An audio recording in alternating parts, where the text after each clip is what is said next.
Hello, Coach Askin, and today, guys, I made another anime review, as my review is to Fate Apocrypha, episode 10, guys, episode 10 of Fate Apocrypha.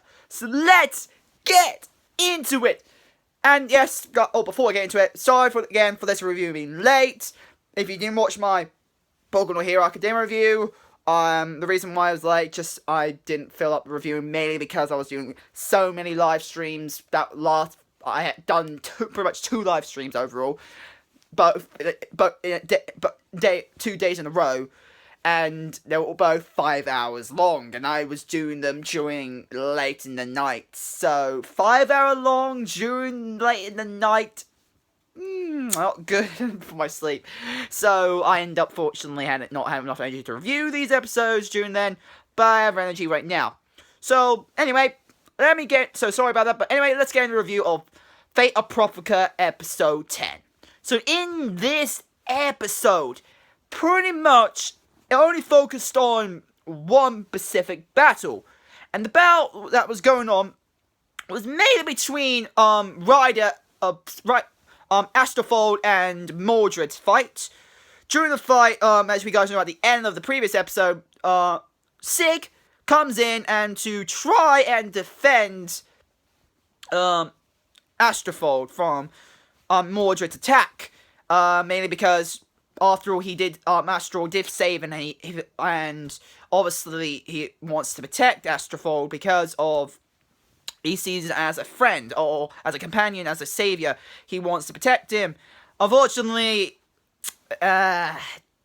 he didn't do so well. I get to the point what happens to him later, but he does try, and he gets kicked around. He gets easily kicked around. And unfortunately, he gets knocked back, easily by Mordred. Sooner or later, next servant came in, and it was, again, one of the servants are black, and it ends up being Berserker. And Frankenstein's monster comes in, and she fights off, pretty much Mordred. And technically, how well she fought Mordred, I gotta say this, Mordred was definitely a bit OP, because Saber Black's attacks will not do, Berserker Black, Frankenstein's monster's attack didn't do anything. It was hardly doing anything. So in the end, her master had to use 2 command seals to defeat her. Try to defeat Mordred. One is that I take it to give her increased power to face against Mordred. Unfortunately, that still didn't work. And the other was when, after she looked like she was supposed to be dead, because during the fight, Mordred looked like she immobilized Frankenstein's monster, and then and after immobilizing her and thought she was dead, Sig comes in and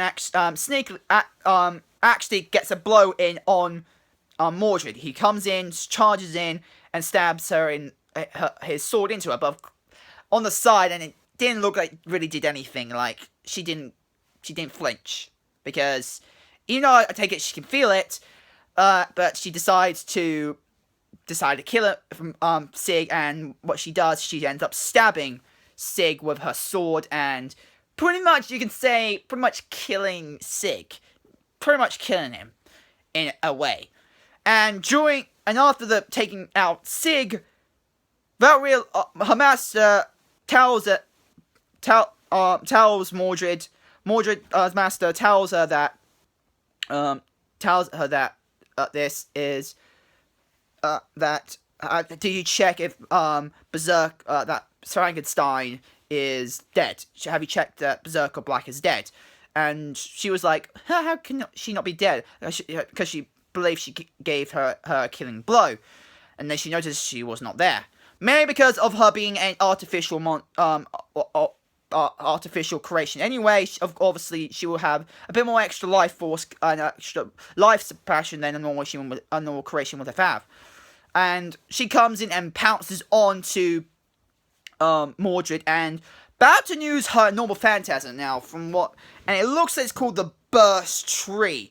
Her normal phantasm is called the Burst Tree, and it looks like it brings an electrical voltage, and the side effect looks, when it comes to using normal phantasm, is that she seems to self-destruct. In other words, that both the Berserker Black and Berserker Black's master, both decide to have her sacrifice herself to defeat Saber, to defeat Mordred, and the only way he can make sure, and the only way the Master of Frankenstein's monster, the only way he feels like he could defeat her, was by using his last command seal to make her use full power, release full strength for another phantasm to take out Mordred. And the attack got through. It got through and actually hitted Mordred. But the problem is that Saber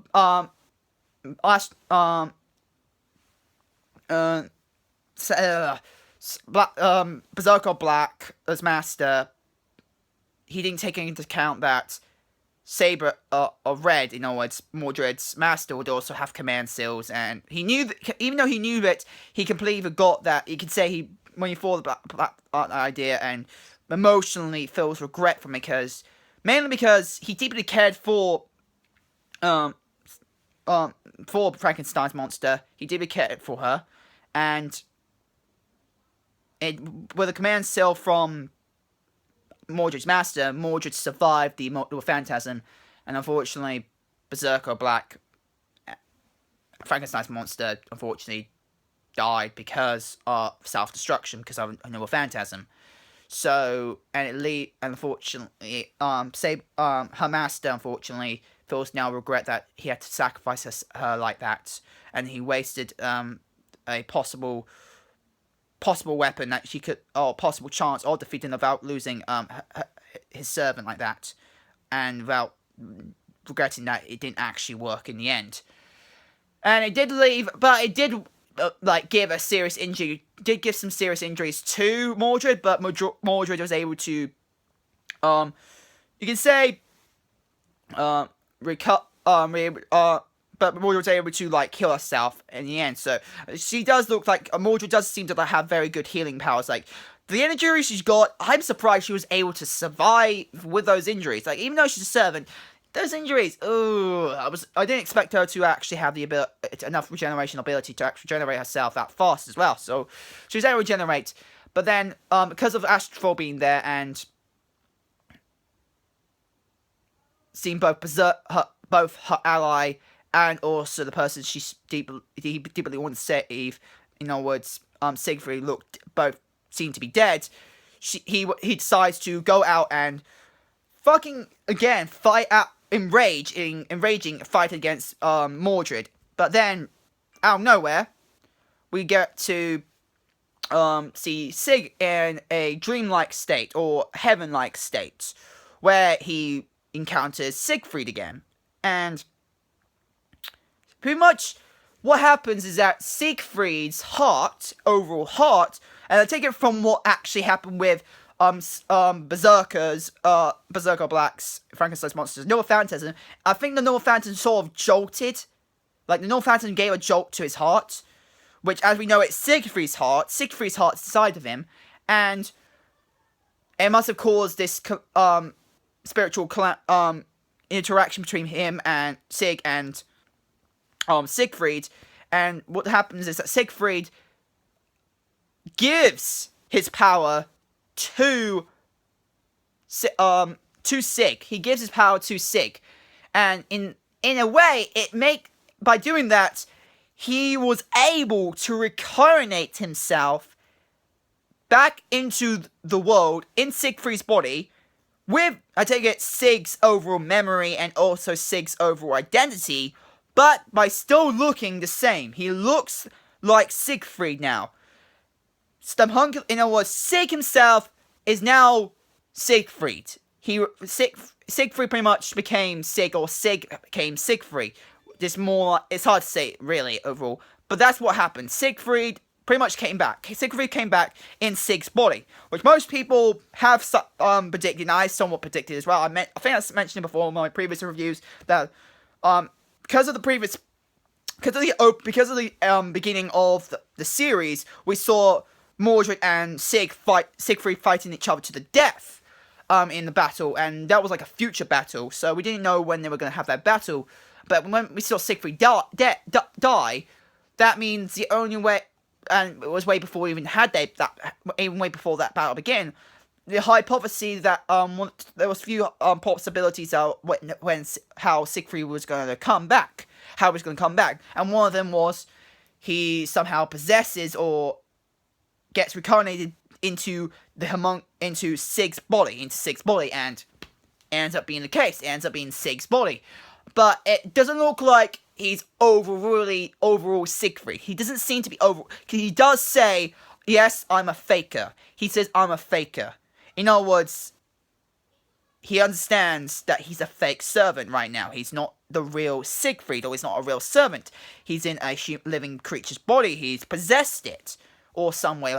But you do get this feeling that you can still sense Sig's personality in him, with the influence with Siegfried. So it's possibility that Siegfried, the Siegfried that's right in front of us right now, it's probably just Sig himself.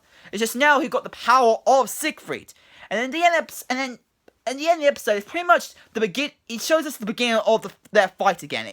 The episode ends with pretty much with the battle between Siegfried and Mordred, and that's pretty much and that's how the episode ended. And oh man, that fucking cliffhanger!